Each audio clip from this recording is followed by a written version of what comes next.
que ocorreu durante a nossa visita às prisões de Bagdá. Como Beremiz resolveu o problema da metade do X da vida? O instante de tempo. A libertação condicional. Beremiz esclarece os fundamentos de uma sentença. A grande prisão de Bagdá tinha o aspecto de uma fortaleza persa ou chinesa. Atravessava-se, ao entrar, pequeno pátio em cujo centro se via o famoso Poço da Esperança. Era ali que o condenado, ao ouvir a sentença, deixava cair, para sempre, todas as esperanças de salvação. Ninguém poderá imaginar a vida de sofrimentos e misérias daqueles que eram atirados ao fundo das masmorras da gloriosa cidade árabe. A cela em que se achava o infeliz Sanadik estava localizada na parte baixa da prisão. Chegamos ao horripilante subterrâneo do presídio guiados pelo carcereiro e auxiliados por 2 guardas. Um escravo núbio, agigantado, conduzia o grande archote cuja luz nos permitia observar todos os recantos da prisão. Depois de percorrermos um corredor estreito, que mal dava passagem a um homem, descemos uma escadaria úmida e escura. No fundo do subterrâneo achava-se o pequeno calabouço onde fora encarcerado Sanadik. Ali não entrava a mais tênue réstia de luz. O ar, pesado e fétido, mal se podia respirar, sem náuseas e tonteiras. O chão estava coberto de uma camada de lama pútrida, e não havia entre as 4 paredes nenhuma peça ou catre de que se pudesse servir o condenado. À luz do archote que o hercúleo núbio erguia, vimos o desventurado Sanadik, seminu, a barba espessa e emaranhada, os cabelos em desalinho a lhe caírem pelos ombros, sentado sobre uma laje, as mãos e os pés presos a correntes de ferro. Beremiz observou em silêncio, com vivo interesse, o desventurado Sanadik. Era inacreditável pudesse um homem resistir, com vida, durante 4 anos, àquela situação desumana e dolorosa. As paredes da cela, cheias de manchas de umidade, achavam-se repletas de legendas e figuras, estranhos indícios de muitas gerações de infelizes condenados. Tudo aquilo Beremiz examinou, leu e traduziu com minucioso cuidado, parando de quando em vez para fazer cálculos que me pareciam longos e laboriosos. Como poderia o calculista, entre as maldições e blasfêmias, descobrir a metade do X da vida? Grande foi a sensação de alívio que senti ao deixar a prisão sombria onde eram torturados os míseros detentos. Ao chegar de volta ao rico divã das audiências, apareceu-nos o grão-vizir Maluf rodeado de cortesãos, secretários e vários sheiks e ulemais da corte.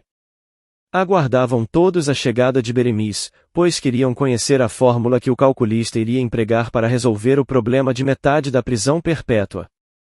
Estávamos à vossa espera, ó calculista. Cortejou, afável, o vizir.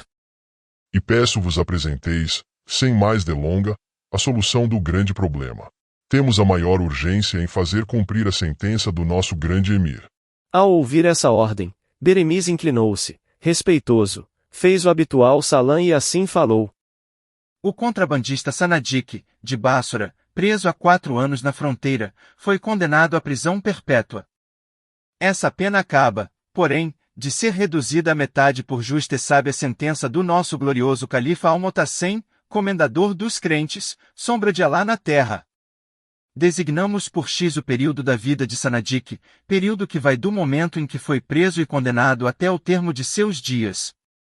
Sanadik foi, portanto, condenado a X anos de prisão, isto é, a prisão por toda a vida. Agora, em virtude da régia sentença, essa pena irá reduzir-se à metade. Se dividirmos o tempo X em vários períodos, importa dizer que a cada período de prisão deve corresponder período igual de liberdade. Perfeitamente certo. Concordou o vizir com um ar de inteligência. Compreendo muito bem o seu raciocínio. Ora, como o Sanadik já esteve preso durante 4 anos, é claro que deverá ficar em liberdade durante igual período, isto é, durante 4 anos. Com efeito, imaginemos que um mago genial pudesse prever o número exato de anos de vida de Sanadik e nos dissesse agora, esse homem, no momento em que foi preso, tinha apenas 8 anos de vida.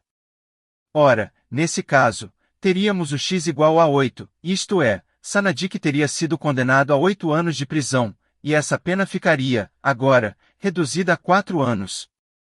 Como Sanadik já está preso há 4 anos, é claro que já cumpriu o total da pena e deve ser considerado livre. Se o contrabandista, pelas determinações do destino, houver de viver mais de 8 anos, a sua vida, x maior que 8, poderá ser decomposta em 3 períodos, um de 4 anos de prisão, já decorrido, outro de 4 anos de liberdade e um terceiro, que deverá ser dividido em 2 partes iguais, prisão e liberdade. É fácil concluir que, para qualquer valor de x desconhecido, o detento terá de ser posto imediatamente em liberdade, ficando livre durante 4 anos, pois tem absoluto direito a esse período de liberdade, conforme demonstrei, de acordo com a lei. Findo esse prazo, ou melhor, terminado esse período, deverá voltar à prisão e ficar recluso apenas durante um tempo igual à metade do resto de sua vida. Seria fácil, talvez, prendê-lo durante 1 ano e conceder-lhe liberdade durante o ano seguinte, que ficaria, graças a essa resolução, 1 ano preso e 1 ano solto, e passaria, desse modo, a metade de sua vida em liberdade, conforme manda a sentença do rei. Tal solução, porém, só estaria certa se o condenado viesse a morrer no último dia de um de seus períodos de liberdade. Imaginemos, com efeito, que Sanadik, depois de passar 1 ano na prisão, fosse solto e viesse a morrer, por exemplo, no 4º mês de liberdade. Dessa parte de sua vida, 1 ano e 4 meses, teria passado 1 ano preso e 4 meses solto. Não estaria certo. Teria havido erro no cálculo. A sua pena não teria sido reduzida à metade. Mais simples seria, portanto, prender Sanadik durante 1 mês e conceder-lhe o mês seguinte de liberdade. Tal solução poderá, dentro de um período menor, conduzir a erro análogo. E isso acontecerá com prejuízo para o condenado, se ele, depois de passar 1 mês na prisão, não tiver, a seguir, 1 mês completo de liberdade.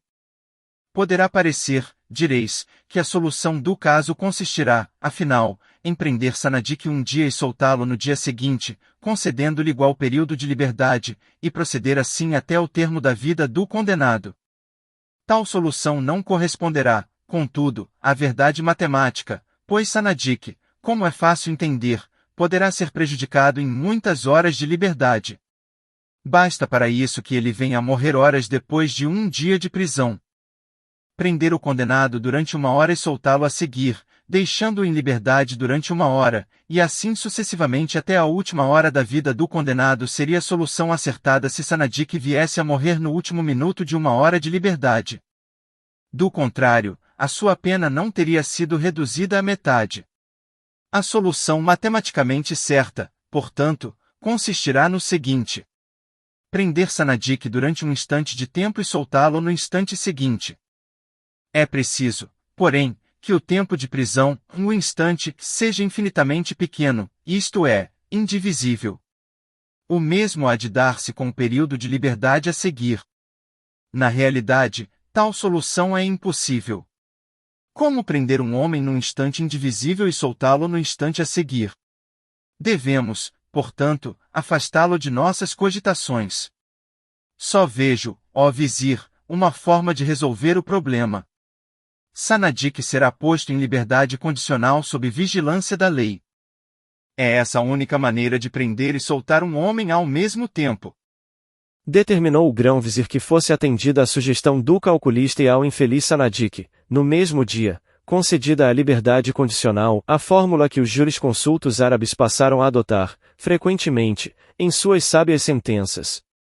No dia seguinte, perguntei que dados ou elementos de cálculos conseguira ele, afinal, colher nas paredes da prisão, durante a célebre visita, que motivos o teriam levado a dar tão original solução ao problema do condenado. Respondeu-me o calculista. Só quem já esteve, por alguns momentos sequer, entre os muros tenebrosos de uma enxovia, sabe resolver esses problemas em que os números são parcelas terríveis da desgraça humana. Do que sucedeu durante uma honrosa visita que recebemos. Palavras do príncipe Clusir Shah. Um convite principesco. Beremiz resolve um problema. As pérolas do Rajá. Um número cabalístico. Fica resolvida a nossa partida para a Índia.